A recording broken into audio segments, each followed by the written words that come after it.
Pledge of Allegiance.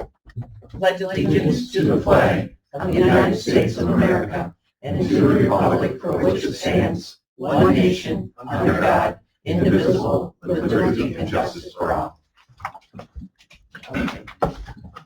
Because we do have some new lunch that are here, I'd like to have everybody go around and introduce in case you haven't met some of these department heads or other people.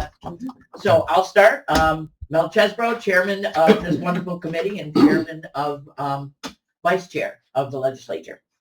Noelle Solomonson, I'm vice chair, obviously, and District 21, which is Hannibal and a little section of Oswego.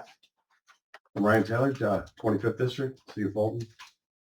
Chris Novak, District 16, Brent Becker, Oswego. Ed Gilson, District 3, Richland. Daniel Brightway, Oswego County Tourism. Tim Salt, Director of Community Development, Tourism, and Planning. Rachel Pierce, Director of Workforce Development. Caroline Shu, Deputy Director for Community Development and Planning. Austin Wheelock, Executive Director of Operation Oswego County, CEO County of Oswego ADA. Donna Scanlon, Oswego County Community Development, Tourism and Planning. Sure. I always defer to Donna. Yeah, right. Mark Lombardo, I'm Special Districts Project Administrator. That's a mouthful. Yes, It is. Paul House, County Legislator, District 8, Hastings, and part of Palermo. Jessica Davery, Deputy Clerk of the Legislature. I'm Roy Rigo. I'm Chair of the Transportation Advisory Committee and Vice Chair of Health this year, representing Constantia, District 5. Veronica Turner, Budget Director. Phil Church, County Administrator. and of course our illustrious Mitchell attorney. County Attorney. Oh, I didn't sit back here. We've got 4 people back here. Let's start right here. And I live in Fulton. Okay. Josh Roman, live in Pulaski with Proper Extension. I'm Tim Stahl. Oh, wait, Tim. I'm sorry, taken. I'm sorry. I'm Paul Forster. I'm the Director of Cooperative Extension for Oswego County.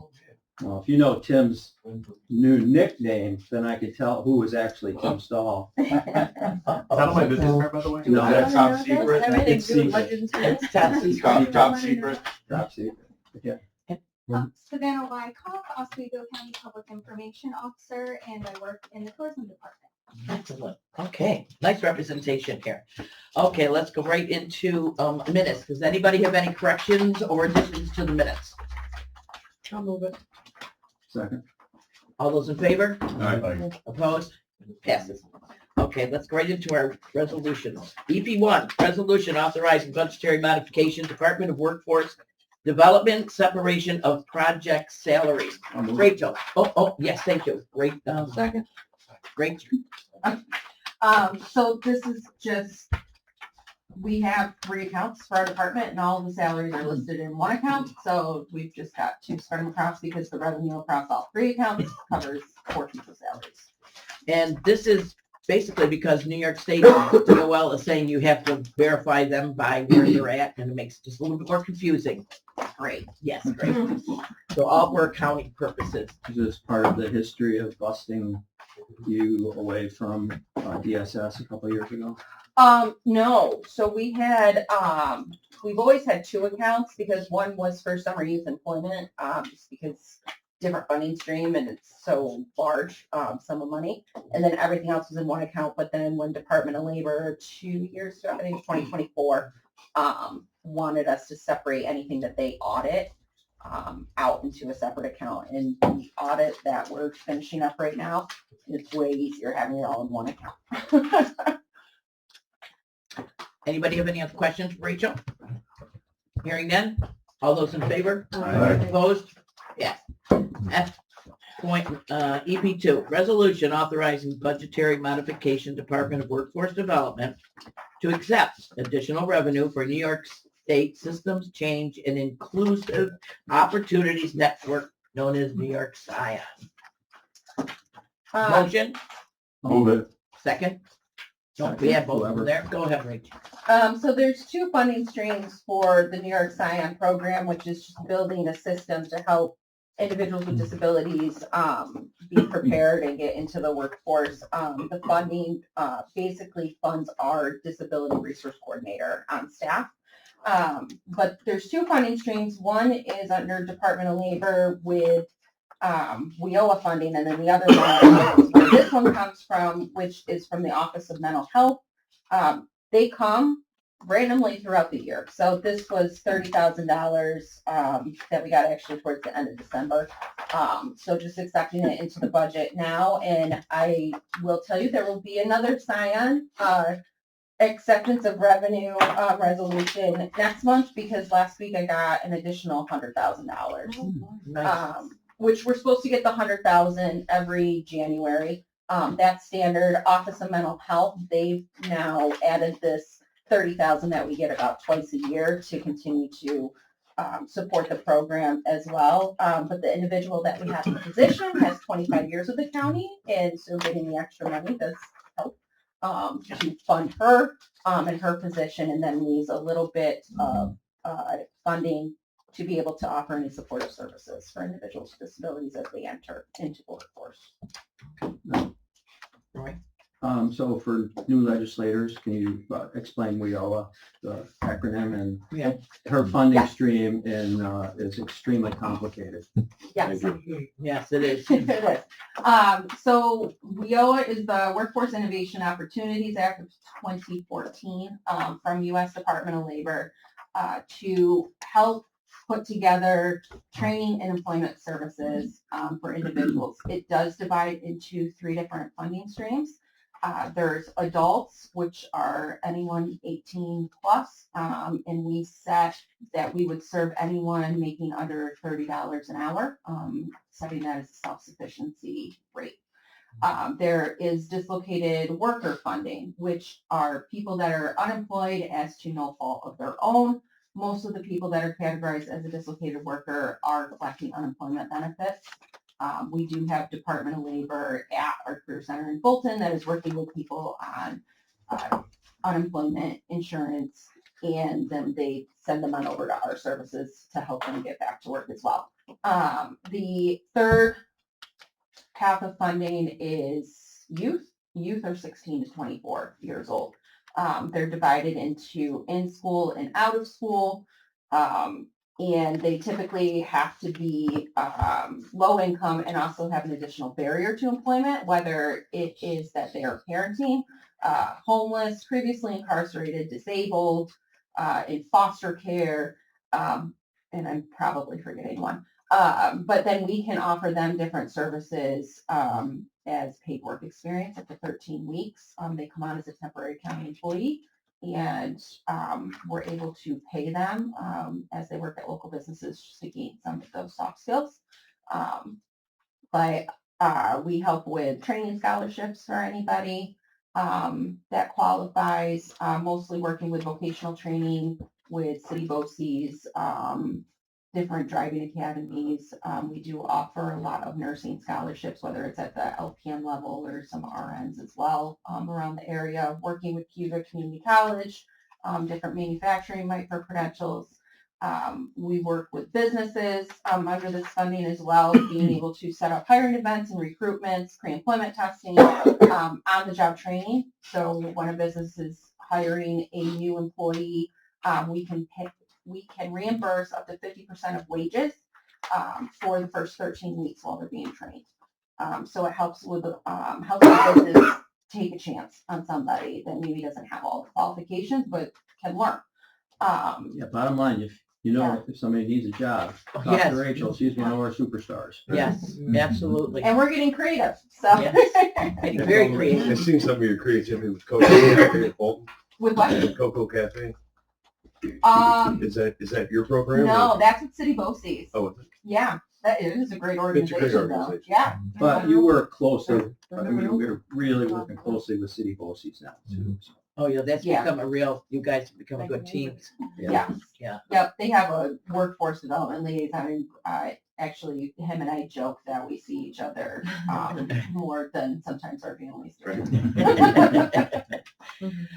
Now, and I know a lot of it is for the youth and coming up, but things like your nursing scholarships, now that's for adults as well? Correct. Anybody that's in Oswego County? Yep. Okay, Anyone that's going for vocational training, for us to give a scholarship, they have to be completing the program within 24 months. So anyone can apply for the scholarship. There are parameters within the funding that we have to follow. So we would see if someone's eligible.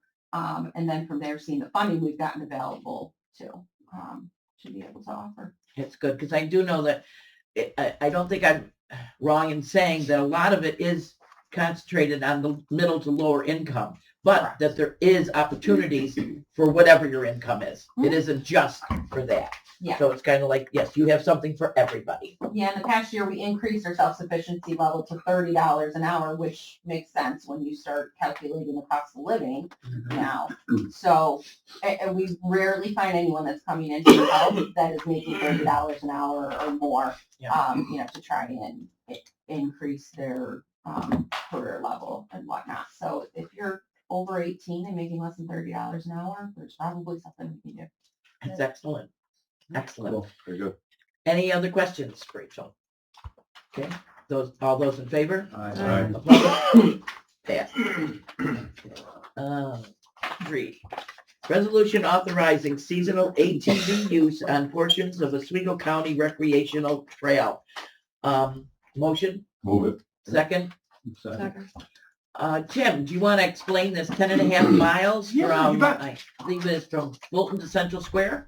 Yes, actually from Boldy, so it's on the Boldy, other side of it. kind But of- the trail goes all the way from Fulton to the through Constantia above the North Shore. It's an old rail bed. It was given to the county years ago. Rich has a whole lot more information if you need more, but essentially it is ours. And so we have always had it open for recreational use.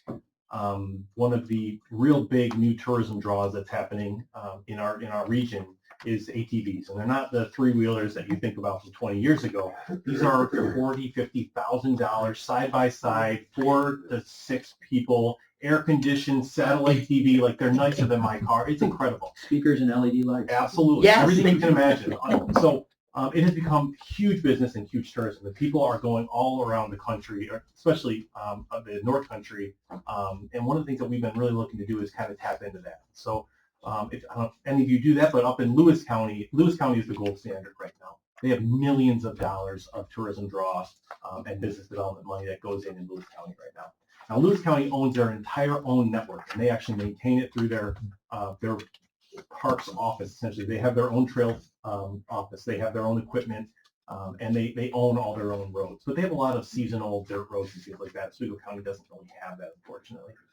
So we're working with them and we actually are part of a 10-county regional ATV meetings, and we meet once a month to talk about what it could look like and how we start to connect all the other counties together to, draw people in to go to our restaurants and things like that. So what we're trying to do currently is we're working with kind of a local task force to come up with what can we do in Oswego County right now. And our recreational trails like this one are already being used. Technically, according to Rich, it's actually legal. There's no law saying people can't, but we've never actually said they can. And so one of the things is to promote it. So in order to do that, we want to make sure that we legally can. And so that's what this resolution does, is saying that ATVs are legally allowed on our recreational trail. Now, it's a 99-foot right-of-way. The people do use it for other things other than just ATVs. One of the things that we're looking at is putting in grant funding requests to essentially make it safe for both of them, right? Have ATVs on one side of this right-of-way, and have people on bikes or horses or just walking or whatever on the other side. Obviously, in the winter, snowmobiles use it quite a bit as well. So again, I think the total trip it's 25 miles from one side to the other. But the section we're looking at formally would be from Central Square to Boldy. Yeah. Because a lot of it's already being taken care of. In the east, we've already been able to do it. So this is like a section that we haven't been able to. I think it's a great idea. Questions? Are there plans to expand like the section from Oswego Town to Hannibal? It's a great question. We've been working with all 3 of our local ATV clubs to come up with, number one, a unified plan, right? You don't want to just have these kind of little sections that no one, if I'm in this club, I won't be in this club, right? Our snowmobile clubs already do a really good job of it. There are 10 of them. They work well together. ATVs, we're working together with 3 club presidents.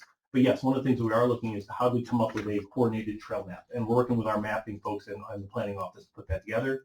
I think it's something, there's a lot of challenges with that. New York State is not in favor of utilizing ATVs on their state land. That makes things tricky. Now, they do allow for snowmobiles, but for some reason, they see them differently. So we're working through that, but yes, there is. And we've worked with the Hannibal Club president as well directly. Thank you. Are there any insurance concerns? Great question. I saw Rich in the doorway there. We have insurance for this type of thing already. It falls within the current use. There really is not a change in use, and there shouldn't be any additional liability or anything like that. Our highway folks do set up the signs. I don't know if you've been on an ATV trail, but they put up stop signs, speed limit signs, and our sheriff's office is working very closely with the sheriff on the enforcement piece, the speed limits and permitting and things like that. Okay, and who does the upkeep? Currently the highway department. The highway department? Yeah. Yeah, what will happen is that if there's like a tree that goes down or something, they'll notify us and then we'll come through and we'll clean it up, making sure that it's safe for everybody to go up and down. And ATVs do have a little heavier land disturbance than a snowmobile, right? I mean, when you're on top of snow, it doesn't. Yeah. And so ATVs can rip it up, and you can imagine some folks don't utilize it in the real way they should. And so we do annually go down there, and our highway folks do clean up the trail and set it back up again. No. Yeah, and they work with. Oh, wait a minute, I'm sorry, Ed asked. Yeah, I was wondering, the relationship with the proposed Southern Oswego County Sewer District, how that's going to be affected with this trail? Yep, absolutely. So that is a plan that will take a few years, probably 6 years, somewhere like that. So the thought would be once we formally make this an allowable use, part of the grant applications we've been talking about is if we do ultimately put that sewer line in there, the grants always provide money for putting it back to the way it was. The plan would be to utilize those funds to actually. Or better. Yep, or better. And the plan would be to put together, the sewer line goes in, and then what's on top of it, well, we have to set it back up anyway. Let's make it much more beneficial where we could separate and make it safer for the two different uses. So that is part of our plan. Thanks. Good idea. Right. Tim, you used the word if the lines go in. That's not going to be an if. When the lines go in. When the lines go in. We remove When the lines go in. Yes. Okay. The snowmobile clubs work closely in the wintertime. They go through the trails every year at the end of before the season, and they clean up the trail so that when they have something they can't take care of, and then they call the county. So there's so the money that comes through to those snowmobile clubs that goes pass-through money through us that comes from the registrations of the snowmobiles that goes directly to those clubs, and they use that to keep up their equipment. But their volunteers go out and cut trees and trim the edges, and sometimes they'll even get material and fill in holes and stuff if they're not stuff that they can't handle. And I have a little more about that background of the snowmobile club when it gets to the updates. So true.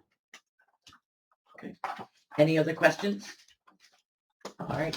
All those in favor? Aye. Opposed? Okay, carried. Right into resolution authorizing the submission of a grant application to Empire State Development regarding the New York State Route 3 Bristol Hill Sewer Extension Project Local Government Efficiency Grant. This is more than the first time that we have gone through this. Am I correct? That we have put out this grant before and it's not been, This will be the second time we're applying. right, this is a second time. What this is, it's a sewer, we're extending it to go to the, Landfill. landfill, thank you, from the landfill, right now it goes up to the town, and so we're extending it from the town building to the landfill. So we're connecting it. Yeah. But, half the project was done 5-6 years ago, which went up 176 or something, went up to the airport. Okay, I'll move it. thank you. Okay. Second. Go ahead. I'm sorry, I skipped right through that. Oh. So, yeah, so that we did have it, we did go through. Roy it. wanted to Yeah. be quiet. Yeah. No, No, no, just making sure we have Yeah. a motion on the table for discussion. Yeah, so, and this is the second phase of the project, and the benefit here is, we have a developer that wants to do 56 houses in there, and that's gonna, strengthen our application also. And we're gonna end up at the landfill. Right now, we haul the leachate. This will connect to the plant? Yeah, okay. Because isn't it now that leachate is going through, it's being trucked through neighborhoods? So this way, we're eliminating that, so it's a lot safer anyways to be able to get that leachate not going out on the roads. Yeah. So the line will provide the opportunity to connect to City of Fulton, actually. Yeah. That's our partner for most of this stuff. Do you know what the reason was why we got denied? The first time? I mean, were we able to? There's been so many applications. Yeah. Well, one of the funniest things is a lot of these projects take multiple applications, and most of them want to be the last money in. Nobody wants to be the first money. So they'll say, well, you don't have the rest of your money. Yeah. Okay, but if nobody gives us their money up front, then we'll never get to the last of the money. So I think that was this situation. Okay. It might have been. Austin? It was also the first time that funding had ever been available. There wasn't really any precedent in terms of projects that had been funded in the past. There wasn't very good direction that was provided about what needed to be. It was just, this money is available on a first come, first served basis, apply for it. And it was also sort of stated that if you send us an application and there's money available, you'll get it. Then they didn't tell us, oh, by the way, you actually need to do this, this, and this. So now I think the county is aware of some of those other things that just weren't really communicated properly. And we've identified 3 more grants for this project. Okay, good. Pro housing, And there's the ESD infrastructure grant. the county infrastructure grant, and then there's one for the county. We're gonna do another one too. So, but we're doing this kind of jointly. We're applying where the town can apply and the county can apply. So we're kind of hitting everything. Hitting all bases there. If I could, the LGE grant, specifically local government efficiencies, this grew out of the old shared services program that we used to do. The governor killed that program, but created this newer one, the LGE program. And so you do need to partner with another municipality in order to be eligible. So we are working with Volney and actually Fulton as well on this one, where I think there's going to be, this will go right by, if you think about it, goes up County Route 3, past 3 and 6 at the Volney Center there, to our Bristol Hill Center, just about a half-mile past. Which is crazy to think that our waste system doesn't actually have sewer. It is all septic. But so we do truck all the leachate that is put together in big trucks from there. I think it's twice a day from that system through the residences all the way to the city of Oswego to have it treated. This will allow us to tap into Fulton and will give us the ability to, somewhere along the line, treat it and then pipe it there. Also, like you said, it goes by what will be a 200-acre property that a gentleman would like to build 50 or so houses. Didn't make sense to put those houses if you build a bunch of septic systems. And so having a sewer going by his house will allow, or his property will allow them to do the investment, which again could be, we've talked about that with Micron coming. The estimates that we need 2,500 new housing units a year for 10 years to satisfy the full build. The vast majority of that will be in Oswego County. There's no room anywhere else to put it. So we expect these types of projects to be beneficial for that. So good program. I think we're excited about it. Volney is all on board. And so I think we're going to be qualified. Okay, Brian? Mr. Chairman, for this question. So it's a requirement for new builds to tie into the new sewer system, correct? Are you asking if it would be a requirement for it? Yes. I don't know if we would require it. I just don't. It is actually based on the local law for operation of that sewer district. Okay. In this situation, because it's a Volney sewer district, it'd be based on their local sewer law. Okay. Most of them do require you to tie in because everything's based on usage. Right. Usually within a year. Because I do recall hearing some information about that where it was required Volney to actually tie into the new sewer line. Yeah. I do recall. Yeah, it could be. Thank you. Typically, as a minimum, they've got to pay their EDU charge, and they're going by the house anyway. Right. Chris? So who would be doing this housing construction? So the housing construction is completely privately funded. It is, someone who would be doing it on their own. It was just a local developer who wanted to do the project. It just didn't make financial sense for them to have to put in the septic systems. So since there would be a sewer going by, now it makes sense for them to develop their property. And I do believe they're gonna put the infrastructure in themselves for the sewage On their portion. on their portion, so. Do you have a length of line that's gonna go in there? Like, is it 2, 3, 5 linear miles, 2 miles? I don't remember off the top. of my Okay. head. I can get you that. Okay, thank you. I can't remember off the top of my head. Okay. I feel like it's between 2 and 3, but I don't know for sure. Good enough. Okay, any other questions? Remember, this is for the submission of the grant. So this is just in order for us to at least try again, see if we can get it. It's about a $7 million project. Thank you. Okay, any other questions? Yes, I got one. Okay, Chris? There was the amount of the bond for the community. What's the amount of the bond? I think this was it. Okay. What's that? Fine. The local share was a bond. Yeah, actually, one of the applications required it to be fully funded to be eligible for a grant application. Uh-huh. Doesn't mean they're gonna borrow money, but if you bond for it, you're fully funded. Okay. So that just qualifies the town to apply for the grant. Okay. Okay. Any other questions? Hearing none. All those in favor? Aye. Opposed? Pass. Okay, EP5, resolution authorizing the County of Oswego to partner with Oswego County Cornell Cooperative Extension to apply for Farmers Market Resilience Grant Round 4 by the New York State Department of Ag and Markets. Donna, I know that you had some information about this. Well, first, let's have a Yeah, do your thing. motion. Move it. Second? Okay, and I'd like Paul also to speak on this as well. Let Donna go first. Okay. Okay. This grant opportunity came across my desk and I just thought it'd be fantastic.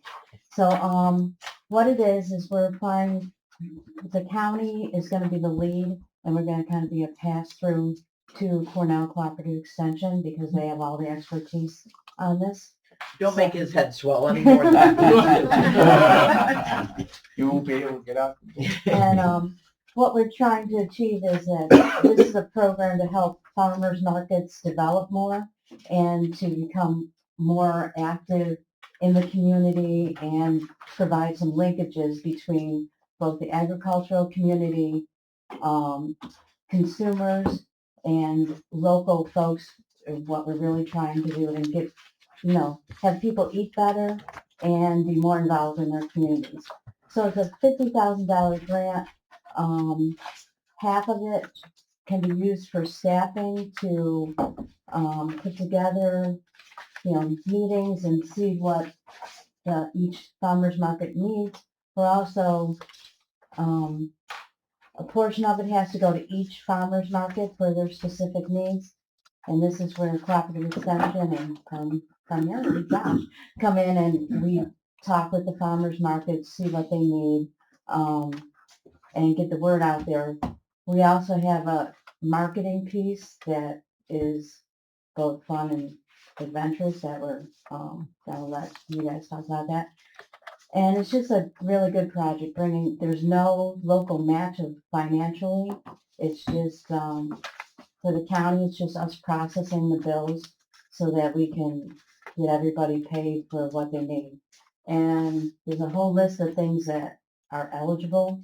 So we're going to talk with each market and see what they need. It won't be a lot of money, but $5,000 might help with something. So that's let you guys expand because you have more of the nuts and bolts of So why this is great. Josh is with us this morning. Josh is our community educator for Cooperative Extension, and he can give you the nuts and bolts of what we're trying to do. But one of the things that we've tried to do over the past several years is bring the farmers markets together under an umbrella because they're all working towards the same goal.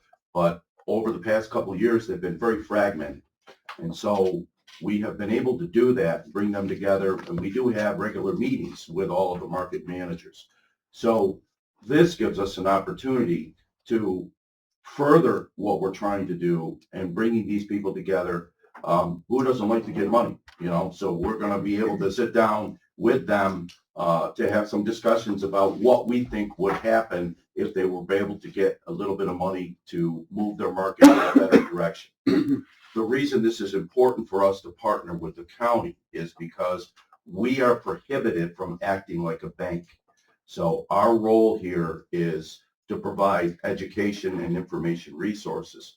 We can't be cutting checks to individual farmers market. That's not permitted under our charter. So if we partner with the county would be the one that actually applies for the grant. We would be a partner, but the county will be the one that holds the purse strings and then subcontract with us with Cooperative Extension providing the expertise to the farmers markets. Okay, that's how it's supposed to work. And there also is a little bit of a marketing piece that Josh has come up with a great idea, and I'd like him to share it. Yes. Yeah, so just to kind of go off of what Don and Paul had said, so the way that the grant would work is that a good chunk of the money would be given out to each of the 5 farmers markets that we have to help build resiliency. So the key there is, how could they use that money to build more resilience to make their strength in the farmers market? But as Paul mentioned, there is going to be a county marketing side, and one of the things that we came up with last year, we didn't have time to do it, but this would fit really well with this grant. Many of you may know Ag Markets did a year or so ago what's called a passport challenge, where it was encouraged for people around the state to go to county fairs. And so it's kind of a neat idea of being able to go to a county fair, and as you go, you get your passport stamped just like you would if you had a regular passport and you're going from country to country. So the idea would be that we would create a local foods passport challenge, right? So that we would pose a challenge to the residents of Oswego County. There's 100,000 people here, right? Could you go and spend a minimum of $5 a week at a local farmer's market, right? And if you do, then what we would do is we would give out stamps, and these stamps would then go to the farm vendors, and they would stamp your passport. And at the end of the season, you would come to the local Cooperative Extension office, and we print you out a local food certificate. Maybe each one of the farmers markets have signed on that they would be willing to put in a raffle. So there'd be a Pulaski Farmers Market raffle, there'd be a Oswego Farmers Fulton, right? So you put your name in for a raffle. And then depending upon how much money would be available part of the grant, we could even go above and beyond that. Maybe there'd be some other incentives. Maybe we could do something else above and beyond that. So there's very much a farmers market portion where some of the money goes to specifically farmers markets for resilience, but then there'd be a county-wide program that would be encouraging local people to support local farmers markets and inadvertently supporting local farms. Okay. I love that idea. We did something like that at the State Fair, the Trivia Trail, and that really worked really well. I'd love to talk to you about that. Not a change. Right. Yeah, and so mobility management has been kicking it up to provide transportation to those, and the Office for the Aging provides about 900 vouchers to seniors to take the vouchers to get different kinds of food at those. So I think it could all tie together well. Very nice. Any other comments or questions about this great idea for farmers market? Hearing none, all those in favor? Aye. Opposed? Okay, passes. All right. Okay, committee review and decision for request to set salary for administrative secretary. Okay, Rachel? Yes. No, it's, This is for committee review. this is just for review, not a resolution. I know, thank you. I take all help I can get. So this position is administrative secretary. This individual has been a typist and then senior typist in workforce development department for 8 years now. And she is promoted into the administrative secretary position under myself, replacing a over 32-year employee that she's been training under for the past 2 years. Large part of her position that she was doing as a senior typist is being the secretary for the Workforce Development Board, following all federal and state regulations that go along with that. And there's a lot, even just posting minutes and having them up there within a certain time frame of all the committee meetings. So carrying that along into the administrative secretary position And then also, with this becoming part of the security coordinator for the one-stop operating system that is under New York State Department of Labor, that contains all of the data entry that we have to do for our WIOA funding. And that person has the rights to go into the system and be able to delete incorrect data that is in there.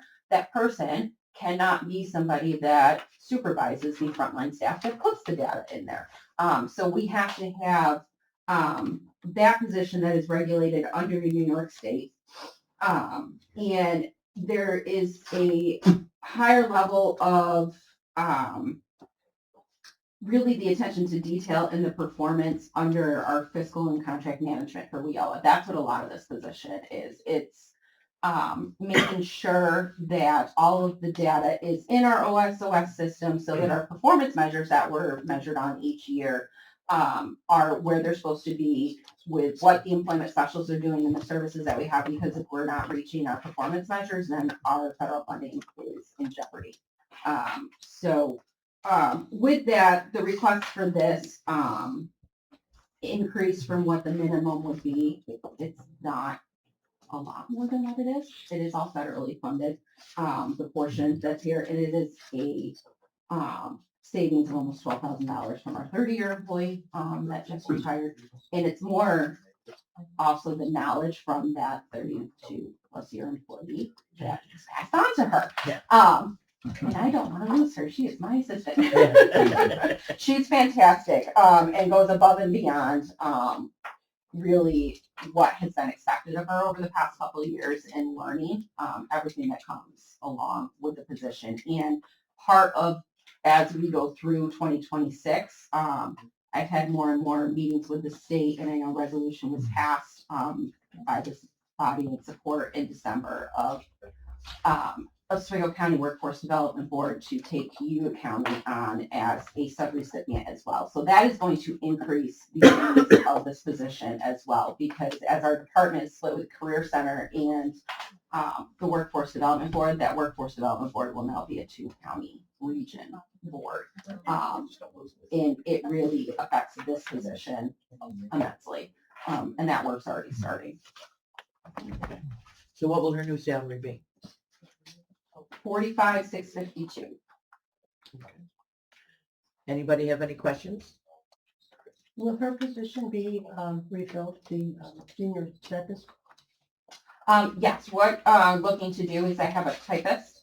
So currently, before the retirement, there's a typist, 2 senior typists, and this admin secretary. So taking one of the senior typists up to this, taking the typist up to a senior typist, and we're reevaluating right now. We need that extra typist. Because like I said, with the training over the past 2 years, we had all those positions in transition of department. So there was some overlap happening to make sure with this retirement that we were all set with our So it's federal possible it regulations. will actually help them with the position. And again, if we don't need it. So basically though, you have been able to meet all of your parameters there in order to get our federal funding. And you've done it year after year after year, correct? Correct. Yes. And that is why we get all this funding, is because you're able to do this. Correct. And that's what we want to be able to keep, because at this point, just like this salary is covered. Yeah, I've got it broken down in here. 68% of it is WIOA, 12% is with other state grants, and there's a 20% local share of it. But that, then again, another grant comes in, it gets offset by that grant. So that 20% county share would be the max. Yeah. That it would be. Awesome. Well, any other questions? Okay, thank you. I don't think, do we have to vote for that, or we're just reviewing it, correct? F&P actually F&P will do the has actual. authority to set these. These are presented to the jurisdictional committee so that you know what's being asked within your own department. Perfect.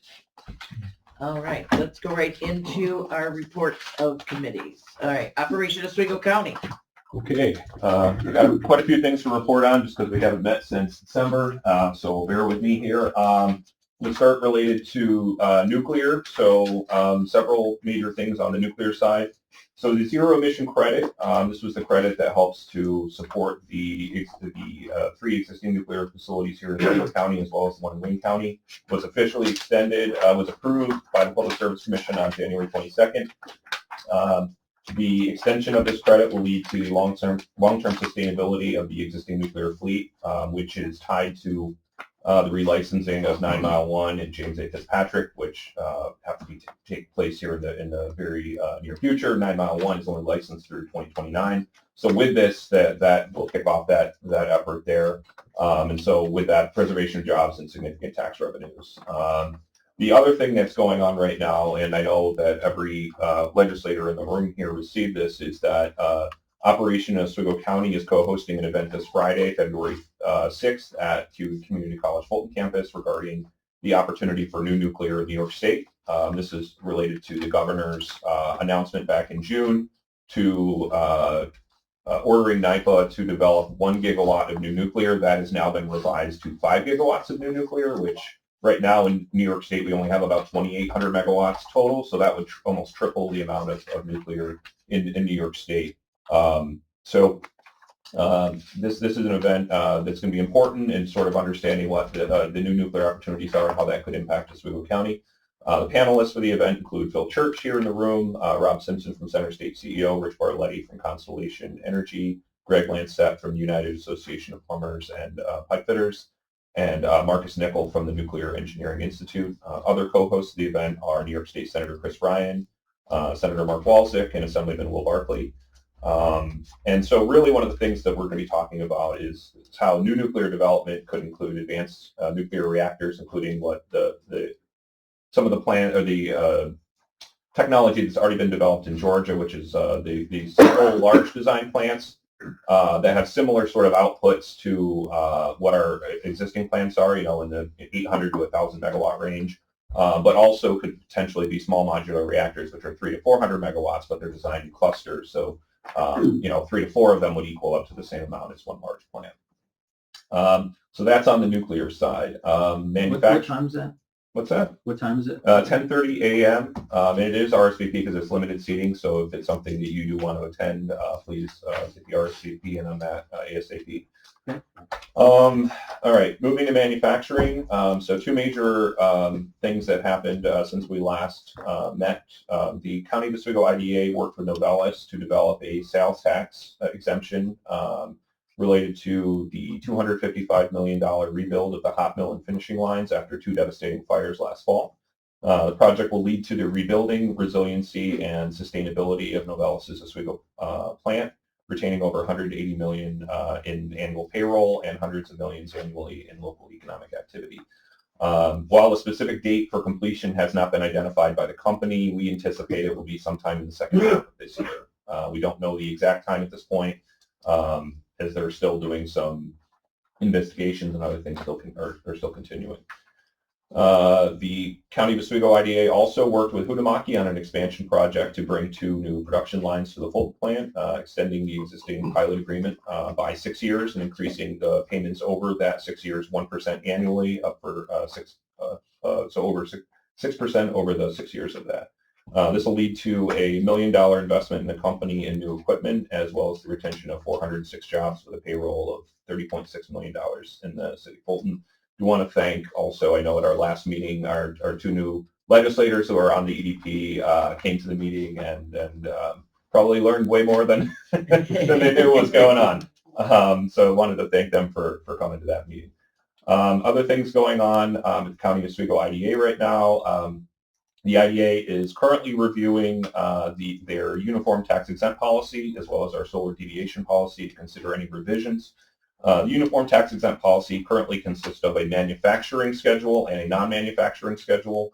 And to better meet the needs of the types of projects outside of manufacturing that are considering Oswego County, such as energy projects, tourism and hospitality, and agribusiness, we're looking at some opportunities for revisions. It's not necessarily a one-size-fits-all thing, and so we're looking to try to further differentiate some of those. And Tim Stahl, who's on the IDA board, is chairing that committee looking at that. We are also, as part of that, this comes out of the housing study that was completed in 2025. We're also looking to develop a uniform tax exempt schedule for housing projects that were identified as needs in our recent housing study.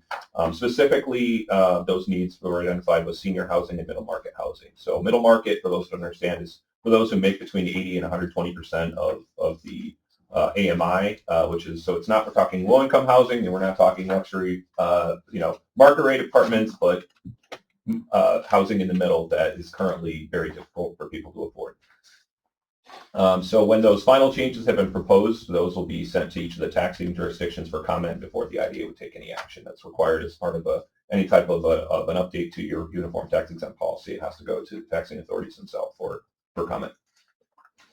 All right. Also wanted to update that the industrial park expansion project is on schedule to start construction later this spring.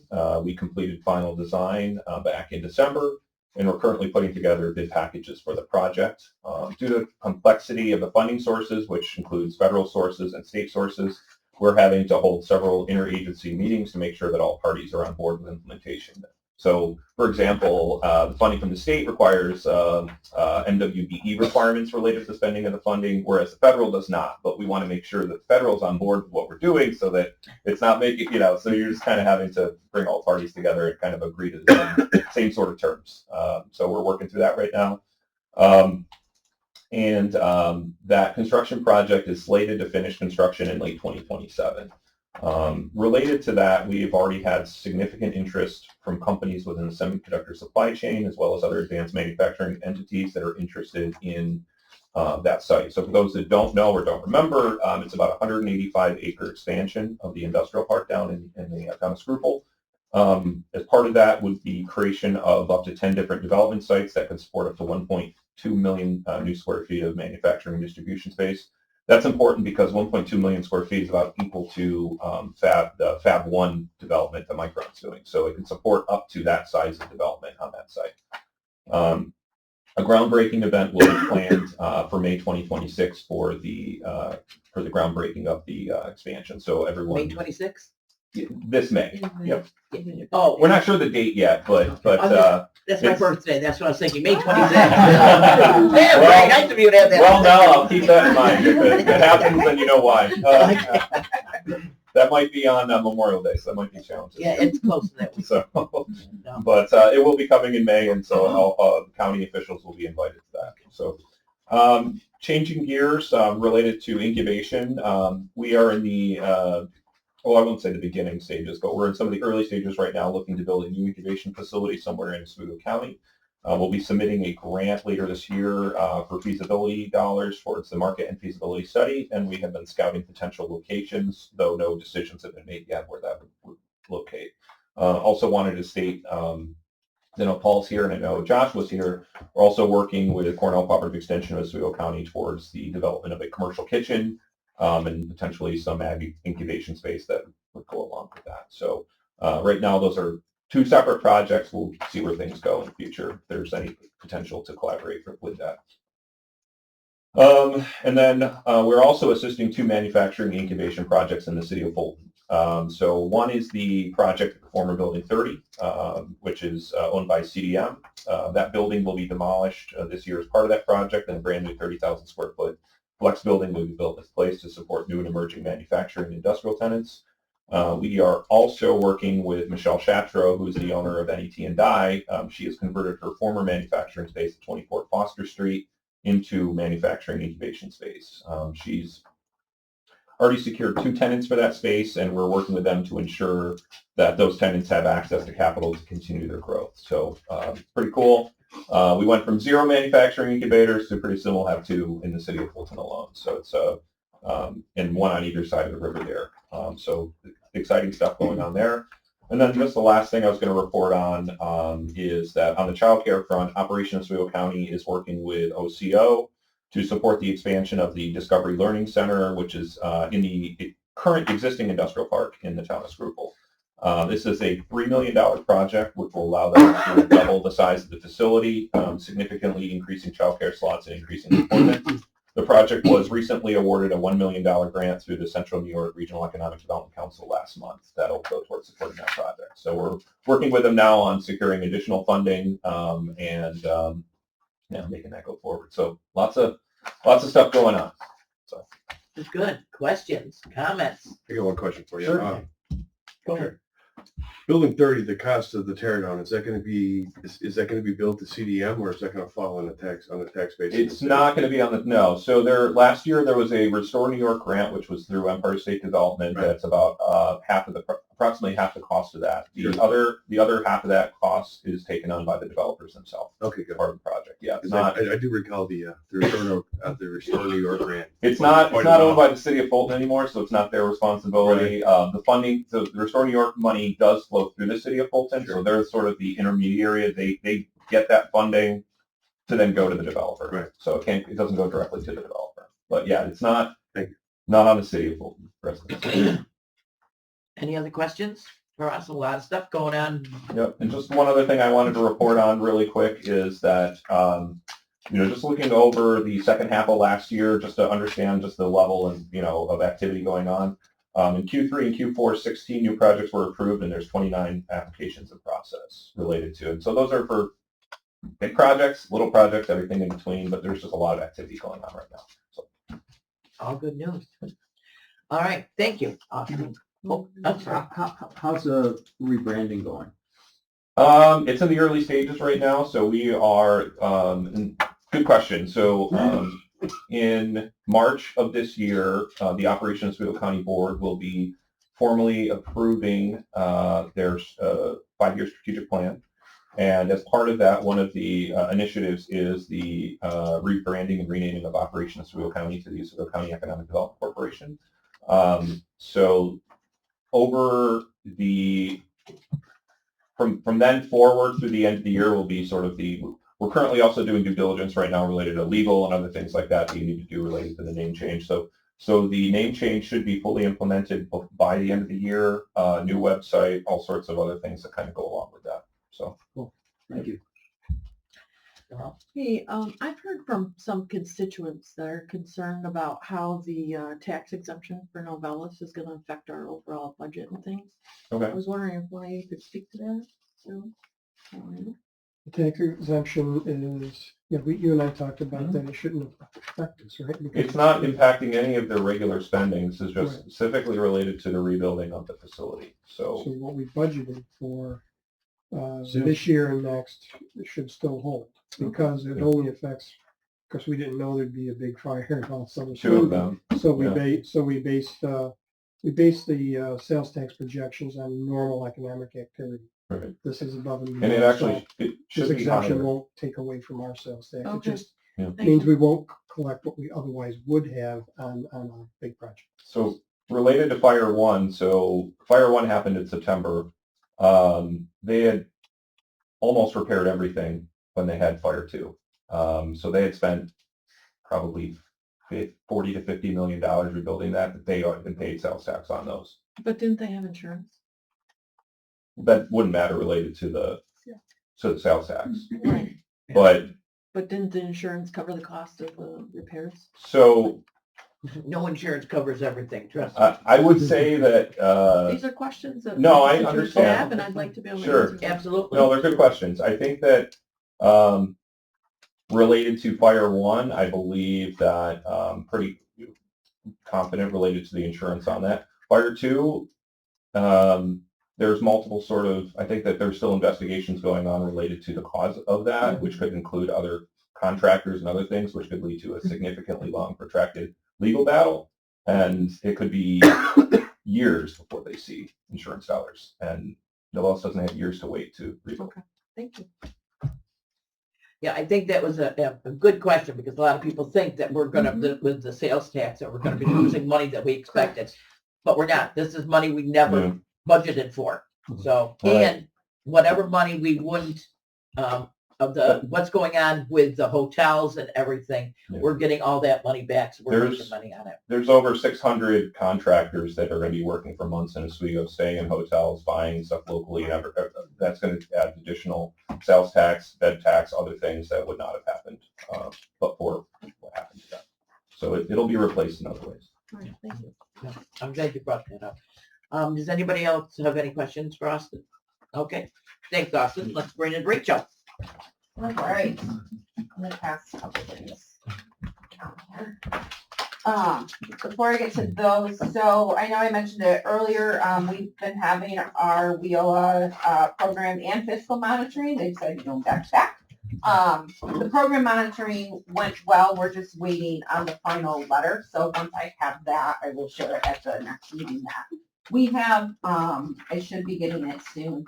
There were 2 findings in the data entry, but they were resolved by the time we had our ISA conference with our data entry. So that was fine. The fiscal monitoring, we are just finishing up. I'm hoping we will have a letter within the next 2 to 3 months on that one. There's possible 2 findings on that. One of them resolved, the other one we're working on getting resolved at this point, but nothing major that would jeopardize any funding. It's more they're looking back years and like 3 accountants ago in the department. So, because we had some quick turnover the last couple of years. So I will report that out once I have those. On the child care front, the Oswego County Child Care Investment Fund, we are holding our rescheduled roundtable discussion with child care providers across the county on Thursday evening to get their input, what their struggles are, and what if they had the option, what support would they like to see to continue with their businesses. For those of you who haven't heard, our Oswego County Child Care Investment Fund, the investments that we've gotten from Oswego County Constellation, Fulton Savings Bank, and others, it's flexible funding that we're wanting to use to increase the capacity of child care across the county, since almost the entire county is a child care desert. But we've already have programs set up to help train child care assistants through apprenticeship with partnership with CCC and New York State Department of Labor, and also a child care boot camp that Integrated Community Planning really is heading up for in-home providers. So now we're looking at those that already have child care businesses and how can we help them with this funding as well. So more to come on that once we hear from them. So what I passed out, the flyer, the Energy Industry Career Exploration. This program is being funded with Renewable Energy Transition Initiative funding from New York State that originated with NYPA for clean energy. So what we're doing is trying to introduce some high school seniors to opportunities within the energy industry. So over winter break, we're recruiting students right now, but over winter break, they're going to have 3 days that they can come into the Career Center, learn some soft skills through activities that are related to energy, and also get introduced to the energy industry fundamentals curriculum that covers wind, solar, nuclear, everything having to do with energy from the Center of Energy Workforce Development. It's a free curriculum. But the students are going to be able to do more of a self-paced, but with our staff in the room, and have some time to go through and see what some of the opportunities are. Throughout those 3 days, they're also going to get presentations from National Grid, Constellation, and NYSERDA of different options when they graduate. The funding itself, it's very restrictive. To be able to do career exploration, they have to be in school ages 18 to 24. So we're doing this over winter break for high school seniors across Oswego County that are 18 years old. And I wish I could go more, but the funding will not allow us to. So we budgeted for 18 students. We've gotten applications at this point for about 7 or 8. But I had a meeting across some of the districts yesterday, so hopefully we get a couple more. So the program itself is not costing us much. It's more, let's get these kids in front of National Grid and Constellation so that they can learn what's out there. We are, through the grant, able to provide a $100 gift card each day that they come, so there's a little incentive there. We get to feed them lunch. And on the fourth day, they can come and take work keys. That's gonna be the culmination of it. And if they don't finish the curriculum, they have, the energy curriculum, they have access to it afterwards. So if they are interested, they can continue. Could you explain the work keys? I think would be, the new legislators are not aware of it. So work keys are assessments that are through ACT. They cover workplace documents, graphic literacy, and applied math. And they measure the work readiness of an individual. You take all three assessments and you can earn your National Career Readiness credential at a bronze, silver, gold, or platinum level. Those levels then correlate with different occupations. So what it's telling the individual and the employer who has that information is that you are capable of learning to that level of occupation. We have some local employers, including Futamaki, that are using it for pre-employment testing with individuals as well through our center. So right now, the school districts are all figuring out how to build this into their curriculum. New York State is recognizing it for some students in different pathways. And I don't know all the terms out of education, but they are recognizing it to be substituted for one of the state regents exams as well. It is a very good measure of what people are capable of doing within the workforce, more than, and if you talk to employers that understand it, they like it better than a high school diploma, because what does a high school diploma really tell you that a person's capable of?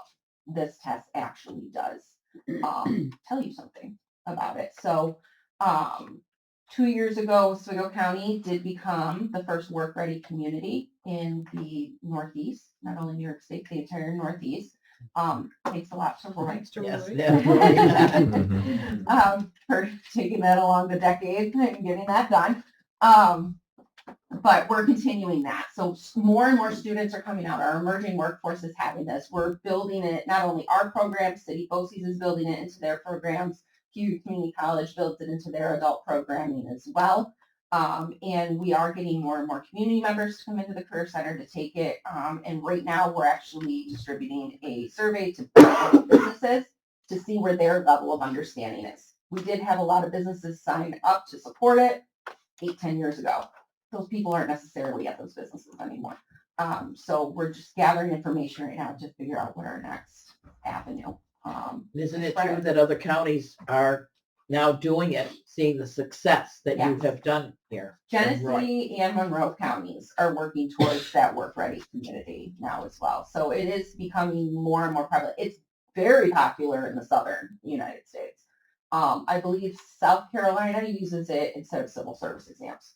That's how prominent. And that's the push, because there's so many industries where the civil service, like for example, sewer and water treatment plant operators, the civil service exams haven't kept up with what the operators are actually doing. And, then you take the test and you don't get results for sometimes 6 or 7 months. We think that the assessments could do a better job in the end for the state. Hopefully we're gonna be a model for that, I hope. I hope. I'm sure you will be. Anything else, Rich? Yeah, so I did pass around, I did this last year too, just a year-end analysis. So it's a lot of numbers, and I'm not going to go through all of them, but over 2025, just to show with the creation of our department and the investment from the county, what we have been able to do over 2025. So as you can see, we've got our funding between two different tables. I really split it from the county and then from our WIOA Department of Labor, which we've talked a lot about today. But then additional funding that we've gotten over the year, our summer youth employment program that comes every year. It is written into the governor's budget again. Our CDL consulting contract that we had under Center State CEO, that did end in December. So further down the page, or I guess on the back, there's results from that program over the past few years. MACNY with the Real Life Rosie's pre-apprenticeship program. That is continuing, and again, I've got further information down, and then our build grant. We're still waiting on an outstanding grant application with the Office of Strategic Workforce Development, New York State, to continue Oswego build, for cohorts 3, 4, and 5. They told me mid-February I should have an answer on that. Fingers crossed. But going down the line, just showing how many scholarships, on-the-job training contracts, work experience, supportive services, everything that we've been able to provide to individuals with a total of 430 services to job seekers with just over $1.2 million. For that, business services, we've been able to offer 193 services between job postings, recruitment events, and employment testing. The next table on the back at the top are work keys and what we've been able to do. So with just over $1,700, 40 NCRCs have been earned. And most of those have been individuals that are enrolled in the Advanced to Apprenticeship Real Life Rosie program in partnership with MACNY and also with Oswego Build. So you can see the breakdown of the participants that have gone through those pre-apprenticeship programs. And then the CDL training, this one I wanted to highlight because over the past few years, we've been working with Center State CEO and our partners across Onondaga, Cayuga, and Oswego counties to expand CDL training programs. We've been able to expand either existing or set up new programming across 5 training institutions, providing 88 scholarships for folks, and that's just Oswego County. 59 CDLs have been earned, and 40 of those 59 individuals have gotten employment within CDL. That's awesome. So that's been a lift. Heather has helped with that, helping set up Page Trucking in Cayuga County as a training school that's open to the public, not just their individuals. So it's been a heavy lift, and the work will continue, but the grant's just done. And then employment statistics. These are the numbers that we've gotten just through our career center. So in that time frame, our program year 24, we had out of 3,379 individuals that exited our program, and so that we didn't serve them for 90 days after they were in our database. 2,449 of them were employed and kept their employment over 4 quarters. So that's a 70%. That's great. That really is good. And it's pretty consistent across the 3. And I went through the different results from like Oswego Build, and it came out the same percentage. And when I've gone through back a couple of years and not, it's stayed right around that average of around 70% average. I'm like, all right, we're staying consistent.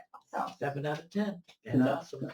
The National Career Readiness credentials, yes, 40 earned. How many schools are actually doing that with their seniors now, or are they doing it as juniors? they're all talking about it. Mostly seniors. I thought there were several that were actually doing it. Besides, they all do it out of the program at BOCES. Yes, all the P-TECH students P-TECH, take yeah, it. okay. Yeah. Trying to think across the meeting yesterday. Fulton, Hannibal, Pulaski, Mexico. Oswego was starting. And we still have enough money to fund the cost of the assessments for if someone walks in the door and they want to take the assessment, we're still funding them? This is just built into our supportive services in our budget. I know like Fulton City School District is funded from Fulton Savings Bank to be able to offer it. So each of the schools it's different. Excellent. How they are. Yeah. So for young people, the assessment, it can help direct them in their life. And, they may think, well, geez, I'm really interested in this, but then they take the assessment and they kill it in math, but not in English. And, maybe I shouldn't be an English teacher. I should go to Ed, did you have something? Yeah, Rachel, are there any citizenship requirements or green card requirements for adults or even students that sign up for your programs, get funded? They have to be authorized to work in the US. We honestly don't run into it very often. We do require, since it's federal funding, that, males have to be registered for selective service as well. But it's that they're authorized to work in the US. That's the only check-off box we have. And have you heard of any potential federal funding that's in jeopardy coming down the line this year? So WIOA is predicted to be flat funded for 2026. That's all. Yeah. Yeah. Thank you. Yeah. Right. My son is a PTAC graduate. Awesome. He was in cohort 2. Oh, wow. And I'll tell you, They're recruiting for 10 right now. it was life changing. No, cohort 4. I'm sorry. 4. Okay. It was life changing for that young man. He got an engineer job at Davis Standard. He's going to stay in the community. He's not planning on leaving, Awesome. as most of our youth are planning on leaving the county. He plans on staying here and putting his roots down here. So, great job on the PTAC program. It's a great story. It's a success story. Yeah, that's why that's something that we've funded every time we can. Yes. Yes. Using ARPA, et cetera. And the new lab. Can I just make a quick note on that? Because, sure. We had a meeting with Brian Heffron, this week, Austin. I saw Rachel. Brian is a rep from City BOCES. Yep. He oversees that. BOCES. He used to be the principal of PTAC, Used to right? be principal Yeah, PTAC, now he he's workforce development. So he provided us this, and I think it's just really incredible information.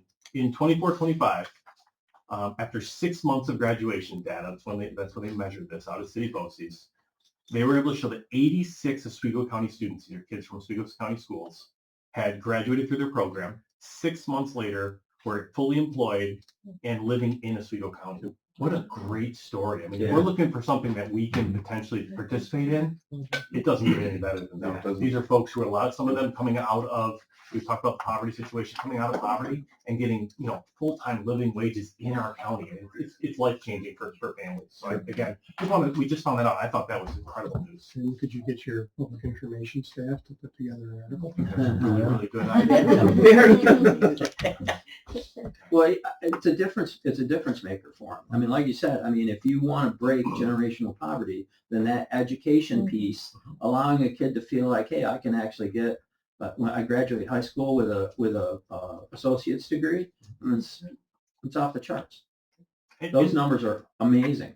And that's just 1 year. And PTAC has been very, but the problem with PTAC is you just can't get enough kids through it. And even these programs, we can't get enough kids through it. So one of, not to spoiler our meeting, one of the things we're talking about is how do we grow that as a county, with the school districts and with funding. So, but that's PTAC, but it also includes the CTE programs for construction, heavy equipment, welding, electrical technology, auto tech, advanced metal manufacturing, auto body, and then PTAC.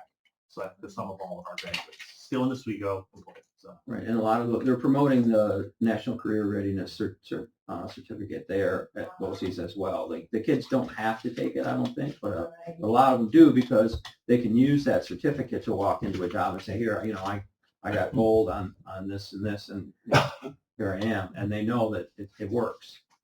Yeah, and that's where we really like to support PTAC as well. And on the form here, summer internships, these were because some students are offered paid internships and some they're offered internships, and all of them are, but they're not paid.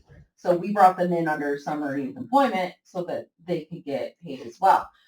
Because with these unpaid internships, it becomes a hurdle because they're still driving, and where are they getting the money to be able to afford the transportation to get there, which segues into a partnership between city, myself, and Heather, a Fueling Futures program. So we're doing a pilot right now with BOCES CTE students who are doing their spring internship this semester and providing them with gas cards so that they can get to their internships. Because if not, these students end up not completing their internships and not getting the experience that they should be getting to help them as they enter the workforce.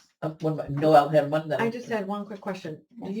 How do you see the new SNAP benefit requirements impacting workforce development? Do you think you'll have more people through?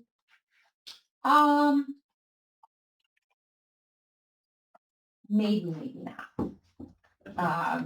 Just wonder if there was a plan It'd in be pretty place. hard to quantify. Yeah, we're meeting every month with Gidget, Okay. and seeing how that's gonna play out, because they're trying to figure out on their end Mhm. how it's gonna play out just with the regulations Right. first.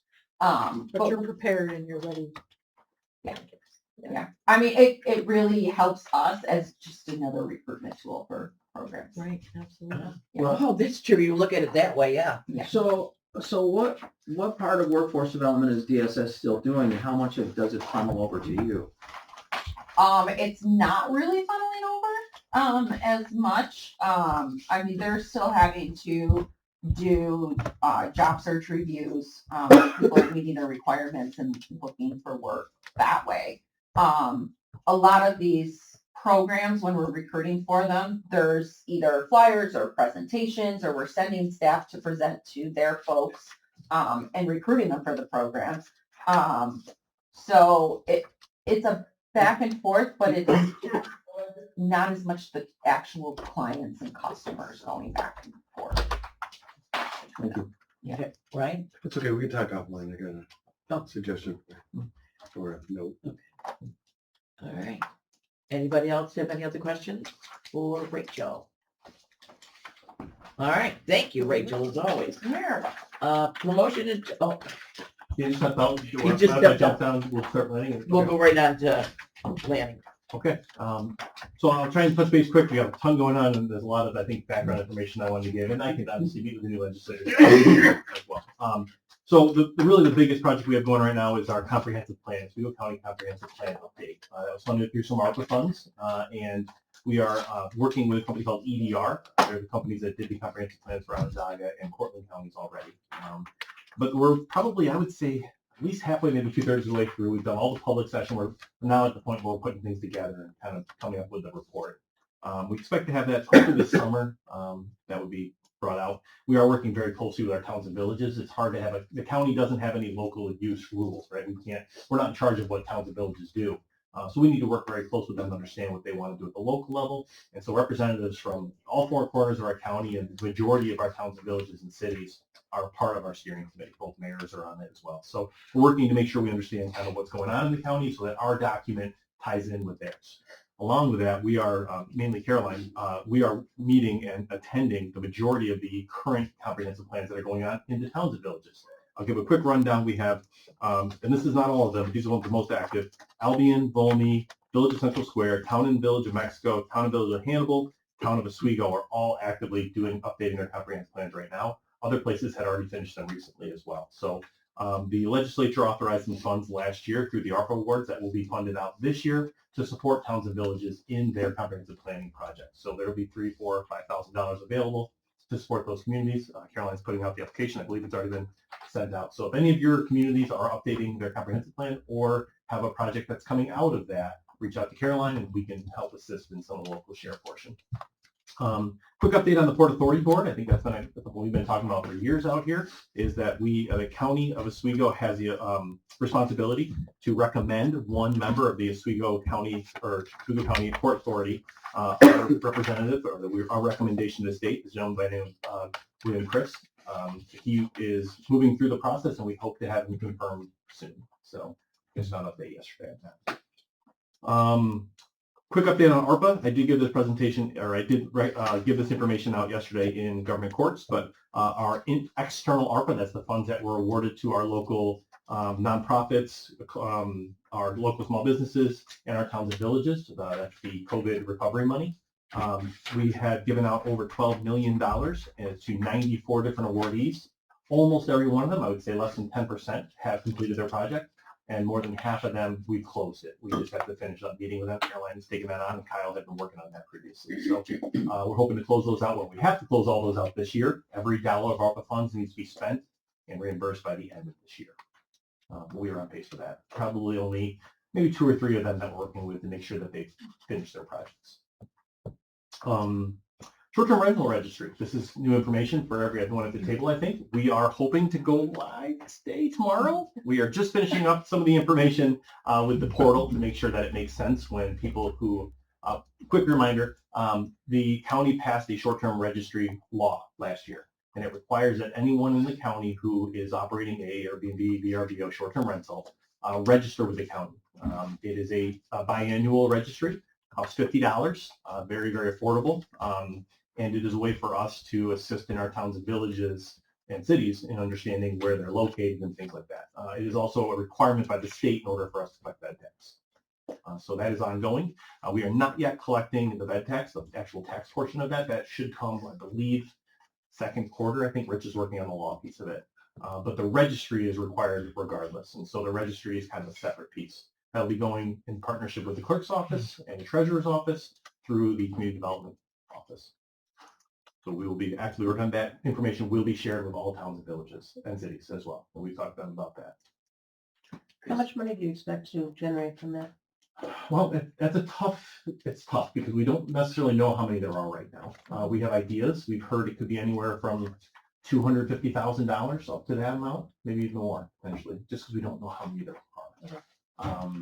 So I will give updates on that information. Will be published and it'll be available to all of us. Why don't you get a registry to figure it out? Yeah, we're going to get a registry. We're going to find out. But we anticipate that it'll be somewhere around $200,000. Right. Do you have an enforcement plan or program to enforce these? It's a great question. Currently, we are making people certify that they're following the rules of their local communities. Because again, the county doesn't have our own enforcement. We don't have, but the towns and villages and cities will. Right. So they'll certify that they're doing it. And if they're found not to, there is a penalty. But it will be more local enforcement. Which is why it's so important to partner with it. Okay. But most of the communities we talk to are very interested in getting that information. Sure. It should be a large undertaking to do that on the town and village level. So we'll be sharing all that. Thank you. All right. Oh, awesome. What happens if someone doesn't register? If you know they are and they just don't register, they just ignore it. Yeah. Go knock on the door. I was going to say, there is a penalty that's set up by our law. It's a county law, so they are required to register. If they do not, then they're in violation of whatever. Dr. Rich, I guess, what the fallout would be. Is there a fine or something? Yeah, there's a fine, there's penalty. But the collection, I don't think I'm going to be knocking on doors. I'm not going to hold that in. Is there a date when this is going to go into effect? The law technically is currently already set for the registry. We just have not put it live. Want to make sure that the portal is. Originally, we were going to have people come here to the clerk's office and pay cash. So we were able to come up with a plan. A lot of these folks don't necessarily live in the county. So we set it up. We finally got it figured out to go through the treasurer's office, and we'll be able to pay it online through that process. But it is live right now. The law, when they're actually making the payments, that piece we need to, according to Rich, we need to make some changes to our county law. But there's some conversation with the state on how it has to be. So we don't have that active yet. But we're hoping by second quarter, beginning of third quarter. Okay. And bed tax comes in on a quarterly basis. So I don't have the year closed out yet. I believe by the end of February, we should know what the last year's bed tax was. We were on pace for a very good year, and the year prior was excellent. But what was it in the past? Do you remember? Over 700,000. Right, and that goes to be spent on tourism. Yes, that's correct. By law, that is required to be utilized. That funds our entire tourism and public information offices. As Dan will show you, that a lot of the cool things that we do with those funds, some of the marketing programs that we do, as well as some other support on fishing, snowmobile, all of those programs. Essentially, if it's something that brings people to Oswego County or outside the county, that's what we support. And for the record, we've been working on trying to get this done since 2017. Yes. Before I was in this room. It's been a road, right? So I got one more question. Yeah. As far as bed tax is concerned, if DSS is putting homeless people into, let's say, the Fulton Hotel, are we collecting a bed tax on that? We do not. That is one of the exemptions. That is an exemption. Longer than 30 days is an exemption. Yeah. Okay. If they're being paid for by DSS, we do not. Okay. Good question, though. And we do have that information, by the way. Okay. They're still required to report. They just are not required to pay. So it's essentially reported, and there's an exemption that's calculated. Government's exempt from taxes. We don't want to pay ourselves. Pay yourself, sure. Makes sense. Okay, anything else on that? Sorry. Okay, one thing I was going to touch base, and we're running along. I won't go too deep in this, but for the new legislature, I'd love to talk to you more about this, the 239 review process. So the Oswego County Planning Department oversees what is our 239, that refers to the law section, I believe, 239 review. So local municipalities, the 22 towns, 9 villages, and 2 cities, have the local review requirement, but they're required to let us, to ask our opinion, essentially. The county has to give an opinion. If it falls within what we call our 239 check, there's a map. Essentially, anyone who's within 500 feet of a city building, state park, agricultural district, county or state road, or right of way. If a project, any sort of disturbance happens within that 500 foot, then the town, village, city has to reach out to my office and say, hey, we got this project. Can you at least look it over and tell us if you have any concerns? And what we do then is staff in my office and planning office review all the rules that town, village, or city has on the books and comes back and says, okay, according to your rules, this, and this should happen. It's only advisory. And in fact, sometimes if the board, local board, they disagree with what our recommendation is, a 2/3 majority can overvote it. And it's as if it didn't exist, but they're required to at least ask our opinion. And that's the process that we do. I will tell you the cities are very active in that, and many of the villages, and honestly, most of the towns, we've been really working with them. But it does help to have smart planning come out of those towns and villages. Again, not required to do it, but they're required to ask. Doesn't it help the town and village if they go along with us at some liability more to say, hey, look, at the county even said we were okay, versus when Yes, they and they're ignore required by it. law to do it. So if they don't, and if someone says, "Oh, wait a minute, you're spot zoning," or "You've done something that's in violation of what you're supposed to do as a planning board," they can come back and say, "Well, we did the state process. We've got, we reviewed it and it was authorized based on this rule." So it does protect them as well. Yeah. Okay, so that's the 239 review. Talk more about that on 101 if you'd like. I did want to touch base quick on the snowmobiles because right now I think this is really exciting time for snowmobiles. We've had, last year was good. The 2 years prior were terrible, right? We had terrible snow. We have 10 clubs in Oswego County. They all work pretty close together. Every year we bring them in for a round table in this building. If you're interested in being part, you can. We buy them dinner. That's why they come. And all the presidents come and we just talk it out and say what's going on, what's the state of with snowmobiles. We have the fourth most miles of snowmobile trails in the entire state. Just to give you an idea of what that is. We have 366 miles of snowmobile trails in our county. Quick reminder, the New York State has a grant program that's paid for by the registrations of snowmobiles, and they then reimburse towns and the county specifically, which we then reimburse the clubs to maintain the trails and do all the work that they do. So all that money is passed through from us, from those registries, from the state, directly to our clubs, our 10 clubs. Up until, again, those last 2 years were very, very tough for them. Last year was great, and this year's banner year as well. So things are going really smooth with that. If you want more information on the snowmobile clubs, let us know. We can do that for you too.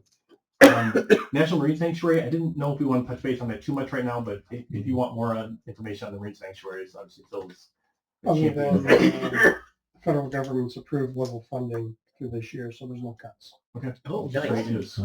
That's good because they were cut back there. That's excellent. I could just say more. So I'm the secretary of the Lake Ontario National Marine Sanctuary Advisory Board, and we are planning a film festival this spring to be here in Oswego County. Actually, I had missed a meeting for it this morning, so I didn't get the most up-to-date information on it because it was here. But they're also planning on having some presence at Harbor Fest as well. But yeah, so I think that they're looking at, it's either April or May to do some sort of a film festival, one day only sort of an event. April 6th. Yeah, Yeah. there's the Okay. flyers and all Okay, the great. Swedish boxes. Good. Yeah, but and then the Katie Malinowski and Bill Christ, Bill's the one who's been for the Port Board, he's the chair of the Lake Ontario National Marine Sanctuary on that, and they both went out to Thunder Bay last month to see their film festival, which was, I guess, a really great event. So looking to bring that here and grow that. Now, the film festival is what? Movies about things in the water, like Jaws? Yeah, Phil would know better than I do, but more or less, yes. It'll be films about the Great Lakes and the oceans and shipwrecks. And Thunder Bay fills up 4 days. They bring people from all over the world, filmmakers. And so that's what we'd like to. I'd like to get there someday. Yeah. Excellent. It was. Okay. We still love stuff. So. Is it like that 600-foot dive that I had asked you, how far can you dive down? Because you were showing that you just discovered that. They'll probably put together a film about that and other exploration goes around the Great Lakes.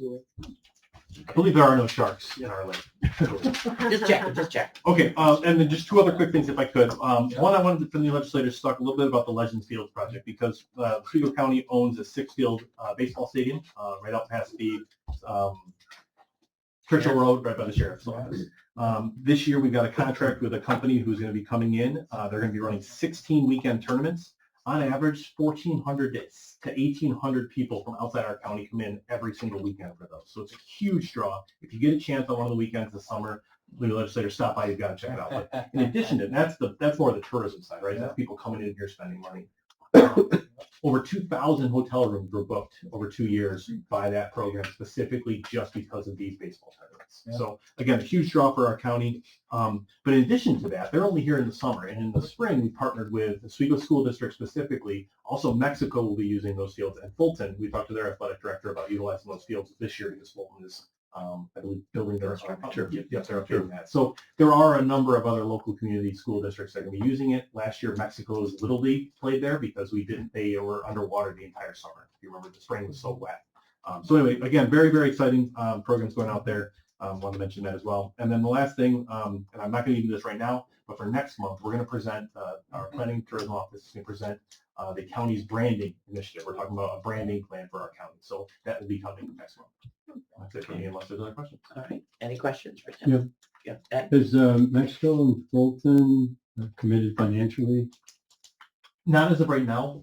The current school, Oswego obviously has their own agreement. Mexico is as well, waiting to just finalize Oswego's, and Mexico's will work around Oswego's. Fulton and Fulton specifically will work more on a case-by-case basis. So Oswego has its own kind of deal, so to speak, because they're going to be using all 6 fields every single day for essentially 14 weeks, 12 weeks. And so instead of paying by hour, we came up with an agreement contract. Mexico will probably have its own. They'll be using it outside of that, and Fulton will use it whenever they need to, and we'll come up with some sort of. There's a rate that I believe the county has passed to utilize it. It'll be something along those lines. Children's organizations have a cheaper rate. Any other questions for Tim? All right, let's go right into promotion and tourism.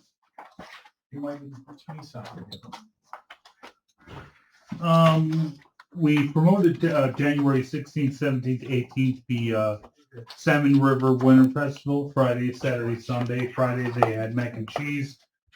Saturday they had chili. Sunday they had wings. Sean Doyle thanks us for promoting the event.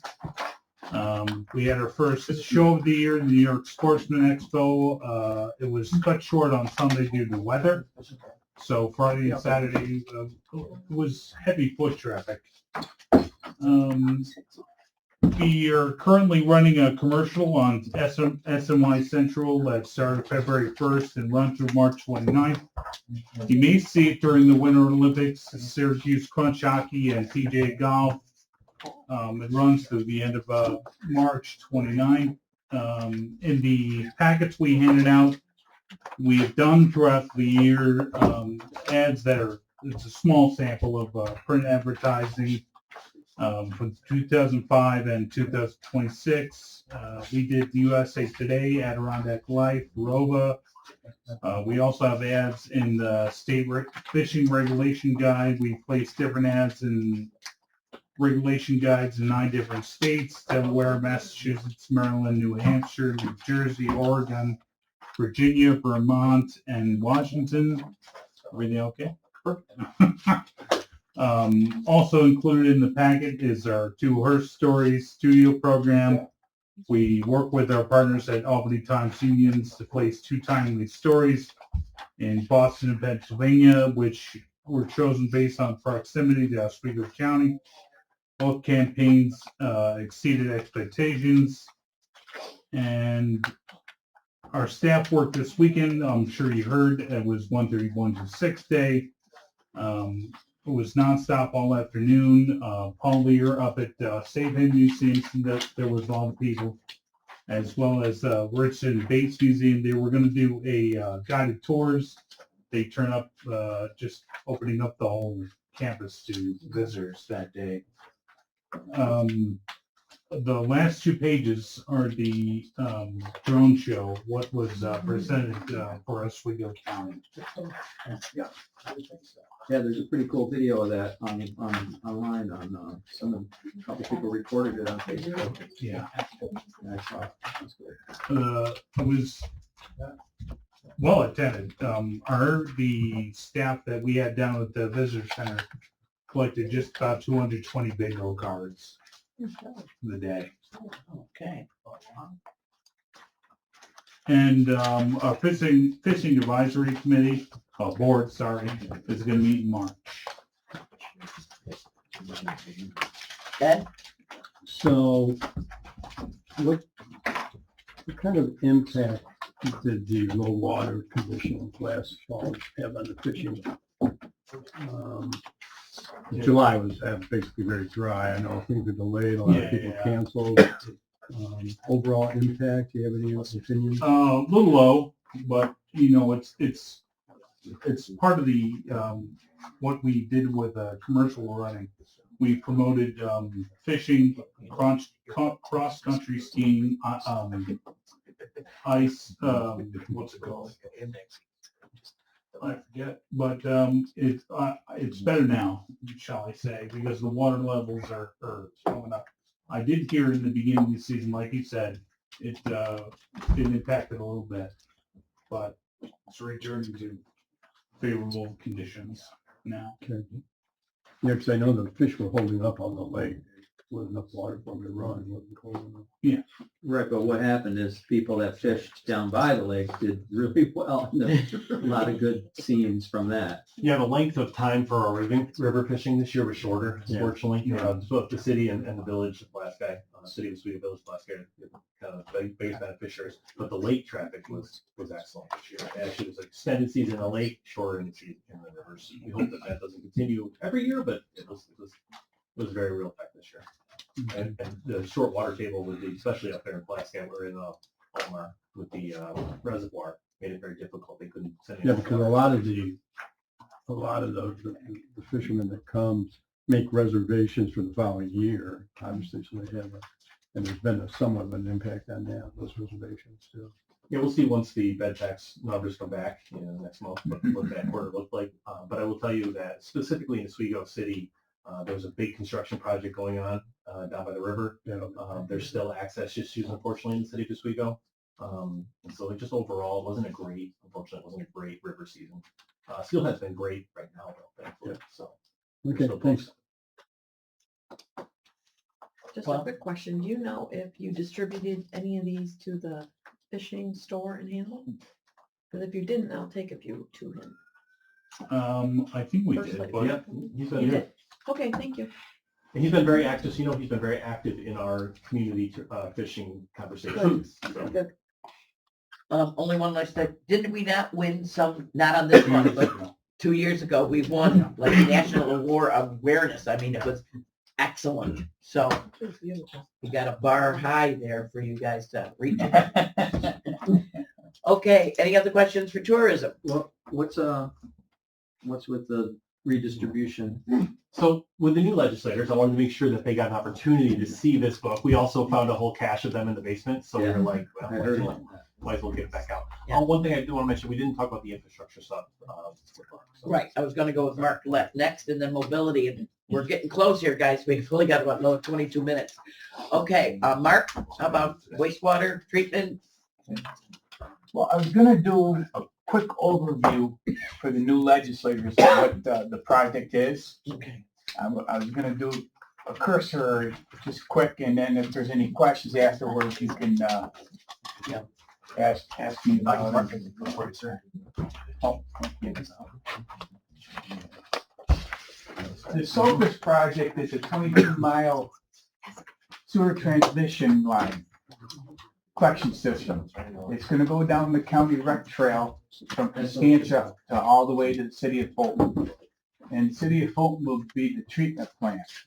Currently, the city of Fulton has the capacity without any new upgrades to handle 10,000 more houses, to give you an idea.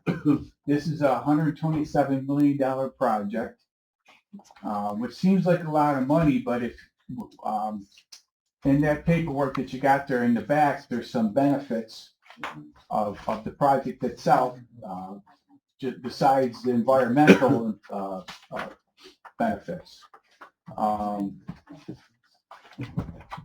If you did every one of the projects, the municipalities wanted separate projects, it would cost you $400 million more. So overall, consolidating into a transmission line saves almost $200 million. This project will open up, again, it'll be on the second page. It'll open up, I think, 12,000 acres of more developable property. You don't have to write, it's actually it's written down for you. Okay, I just on taking that, notes for if myself. you want. Okay. Okay. Just in case I had the numbers wrong, Sure. I didn't want you to Sure. catch me. Trying to do it from memory. So, You better win than I am. this, like I said, this is a multi-grant project because it's such a huge one. We've had much support from the state, from all the different funding agencies, the governor's office, the senator, the assemblyman, the regulatory DEC director for the region. He's been pushing it hard too. So this is just a transmission line. The municipalities themselves have their own collection systems that they're looking to put in. We're starting down on the North Shore because Hastings, Constantia, and Scruple have plans in the work for a collection system, and they're ready to take it somewhere. And also, being so close to Micron, we need to be able to mitigate the impacts from Micron with more development, and that's going to take infrastructure. So the whole idea here is to work with the municipalities, giving them an opportunity to utilize this transmission line and save some money. So that's the basic whole thing. Chris? So the municipalities have to pay for their own, hook into the transmission line? What's that? Do the municipalities have to pay for their own hook into the transmission line? Or is there grant money for that? It would be part of either their project, because if they're doing a collection system, they would take it to the transmission line as part of their project. And those projects are locally funded? By each municipality, yes. So, okay, so they would be able to maybe apply for their own grant, otherwise. Oh, absolutely. Okay, but it's not included in that grant? No. That's, the local municipalities are doing that. Everybody's gonna need grants. Whenever you do an infrastructure project, nobody can do it out of pocket. Right. So, Okay. or even with loans. Then there's my report. Oswego County has resolved to establish its first countywide water and sewer district. This is, and has identified the most populated areas of the county, including southern Oswego County. Its initial focus, southern Oswego County contains eminent users, and municipalities were proposed projects, and these areas are among the, I can't read with my glasses or without.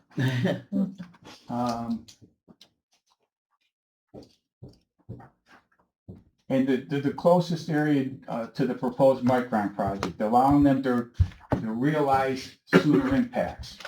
This makes southern Oswego County the strongest and most viable starting point for Oswego County to succeed launching its first water and sewer district. Creation of a county water and sewer district will provide a framework for all Oswego County municipalities to request. That's important. The county's not looking to take over anything. We're here to work and help out the municipalities upon their requests and expanding existing systems. In some cases, establishing their first water and sewer district. This regional approach will directly support housing development, job creation, and long-term tax-based growth. The level of county involvement would be driven by the needs and requests of each participating municipality. County has assembled detailed information from All local municipalities identifying existing infrastructure conditions and immediate needs, some of which are critical. We have some municipalities that are under DEC consent order and they need help as soon as possible.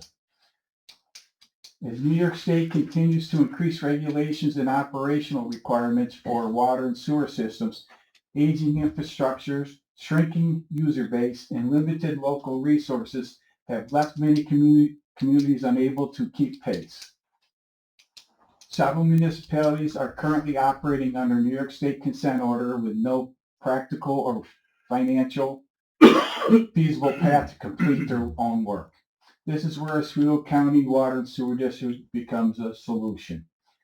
The proposed starting point for the district is Oswego County Regional Septic SOCRIS project, the $127 million regional wastewater collection system to be constructed along the Oswego County Rec Trail, extending from the town of Costanza to the city of Fulton. SOCRIS would serve multiple municipalities by conveying wastewater to a centralized treatment facility, eliminating the need for individual communities to construct smaller standalone wastewater treatment plants. While SOCRIS project represented a significant capital investment, it is projected to save more than $400 million in avoid construction costs for redundant treatment facilities, in addition to generating millions of dollars in long-term annual operation and maintenance savings. The project initially involves the county, 5 towns, 1 village, and the city of Fulton. As the county pursues grant funding agencies have acknowledged the challenge of fitting this project into traditional funding criteria due to its regional nature, multi-year timeline, and reliance on multiple funding sources. Despite these challenges, the state agencies have repeatedly stated that this project represents an ideal regional solution, one that currently lacks a single comprehensive funding. There's not one funding source out there that will support the cost of this project. The SOCRIS project has received overwhelming support from state funding and regulatory agencies, elected officials, and the governor's office. The county continues to work closely with all funding partners, collaboratively modifying grant applications and funding strategies as we move closer to full project funding. The number of meetings held with the state agencies and level of cooperation and support demonstrated through this process can't be overstated. Okay, if you guys have any other questions for Mark about this, especially about this project, this is huge and it's very convoluted, but it seems to be coming together and we're reapplying for grants. We're reapplying for grants and we're actually getting assistance with these funding agencies. They actually think this is a pilot program that should go forward in other parts of the state. Perfect. Once again, we become the pilot. We teach other people how to do it. That's right. Does anybody have any questions for Ed? Yeah, excuse me. You mentioned that each of the municipalities have put plans together. Yeah. For the particular needs that they have. Can you email me or share me parishes? They haven't given me their plan. They have. Okay, No. So parish has it yet. No, I can tell you with Parish, actually, they're under consent and Yeah. they're very close to getting in trouble. We stepped in this past year and talked with the county and said, when we start the SOCRIS project, we will go up Route 11 and get up into the parish and make them part of that project. And by doing so, the DEC actually backed off of the village of Parish a little bit. And instead of having to fix the problem, they were able to modify it to go a little bit farther and give some time because we're talking with them. Any other questions, Mark? Okay. Heather, I'm going to Yay. put you on the stand and you've got all of 10 minutes. I will be quick. Okay. Take all 10 minutes. I know, you take all 10, sweetie, You got because 11, that's what we tell you. She's our other rock star that we have here at the county. My first update is actually in relation to the SOFR study. So Tim's office, and Tim, correct me if I'm wrong, but the grant writers helped with this. Yes, correct. The grant writers helped with this. There's a committee out in Syracuse called the Syracuse Metropolitan Transit Council. They receive federal funding, not through grants, it's an allotment that they receive annually to support projects. And there was a project submitted for a study. Even though it's not in their planning area, they did accept the project. So they've allotted $70,000 initially to launch the SOFR study, but they did say during our last meeting that because of the large area and distance of the study that it will most likely be phased in. The study that they recently just completed for us, the Corridor 49 study in the West Monroe area, this is just a draft, but this one took roughly 2 years. And it was a 1 mile long study. Yeah, it's a so just to give you the 24 mile ratio, study, yes, yes. yes, but the point is that they took action to apply for that grant, and it wasn't in the planning area, but they still accepted it, and it's still tapping into some federal funds that we would have never received otherwise to do that. Oh, excellent. So the first letter that I put in here is just our approval letter from New York State DOT. We are receiving 7 buses from Chenango County. They're no longer in need of these buses, and so we will take them off their hands gladly. Wow. And put them into our service. So we are right now in the process of getting the titles from them and registering the vehicles, working with Rich to get everything on insurance. And then they will be put into our fleet. They are used buses, but they do have roughly 200,000 less miles than the same model that we have currently running. So they've got a lot of life left in them. And this is just a good, quick Band-Aid to help us until we get our next cycle of vehicles, which we did get awarded 7 vehicles on our last federal grant. So we will start working on obtaining those. But that was some great news. The next update I have, so with our technology, we've been really ramping up our tool belt. So we know that we launched the VIA app where people can see the buses in live action when they reserve it and pre-reserve it. But now they can also see all of our fixed route buses in live action as well. And these applications are linked together. So if somebody were to open our VIA application, they can click on the OPT live buses and also see them in the same app. The great thing about our app is it doesn't just include our OPT buses, but it also has all of Central routes as well. So if somebody is using our trip planner, they're going to be able to see all of the public transit options in the one app that we've customized for them.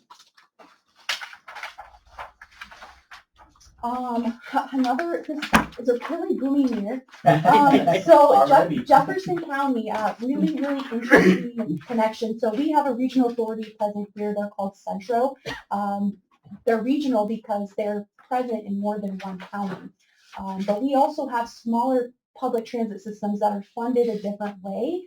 And it just happens to be that Jefferson County has been diligently working on creating their public transit system and are going to launch it in summer of 2026. And we've been working really closely with them to make a regional connection with our smaller systems together outside of what Centro and the authority is doing.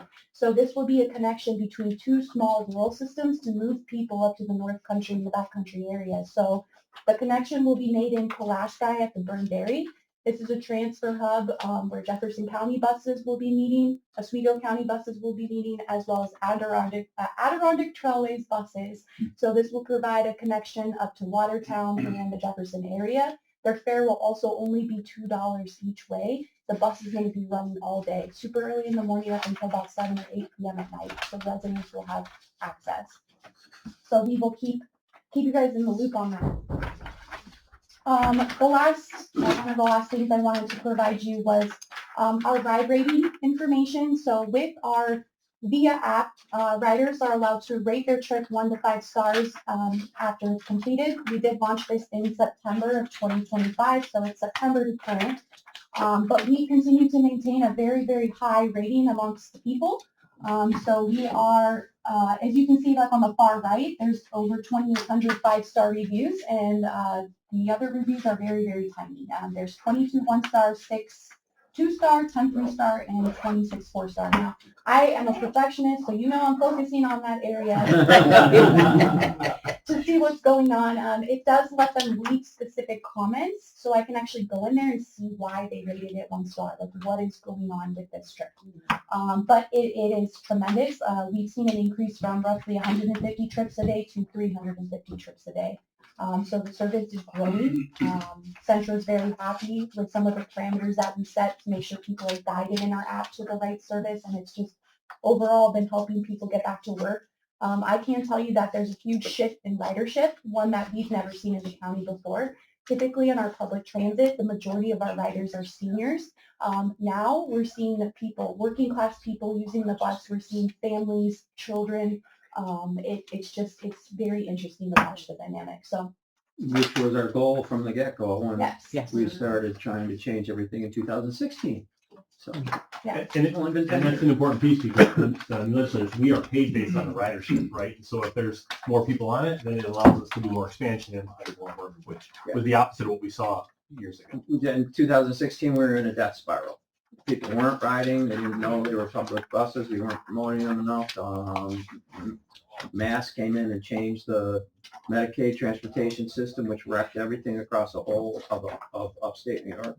And Heather's rescuing the whole. And the wrap of those buses has really increased people's the visibility that these are actually anybody buses. They're not a special bus for something. I didn't even realize they're OPT. Cool buses now. Yes, they are. When I know when I first came on, I thought OPT buses were for occupational therapy buses. Yeah. I had no idea it was public. But now that we're wrapping them, more and more people are understanding this is public transportation. Great job. Thank you. Do you have more? I have like 2 more things. Okay. That I said. I did want to say we are, I am meeting with MAS every single month. I also keep a separate tracker of all the MAS specific issues that we have in Oswego County. On that call is their vice president as well as their president. So when I have these calls with them, I go over everything specific to our county that we're struggling with. So I am trying. Anybody to from the state involved in any of that? No, Yeah, but okay. the reason why I'm tracking everything is because we have documentation for, Yeah. you know, they do go out to bid for that contract at the state level. Cool. Central launched their, yes. Chris, go ahead. Who's gonna ask? Medicaid Answering Services. So they are the broker that handles all of the Medicaid transportation at the state level. It used to be handled locally. We used to do our own dispatch, so we could put different rides together. We could talk to somebody who needed to have some specific medical thing happen every week, like but dialysis or something like that, and then we could know that bus was going to go there. We could put somebody else on that bus. Now, if they're on Medicaid, they have to go through the MAS system. It's a random pick out of the hat to give them somebody. They might have somebody come in a taxi from Onondaga County to Pulaski.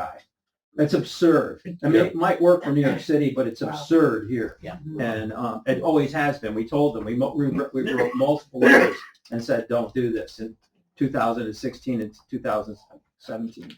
And they still did it. So we've been recovering from that ever since. Because then it lowered our ridership. The lower your ridership, the less money you get. So now, this idea, did you say we went from 150 rides per day to 350? Yeah, those are individual trips. Then those can actually be like 2 or 3 people per, and the buses are full. Like if you see one of our access buses, they're that is just off the charts change.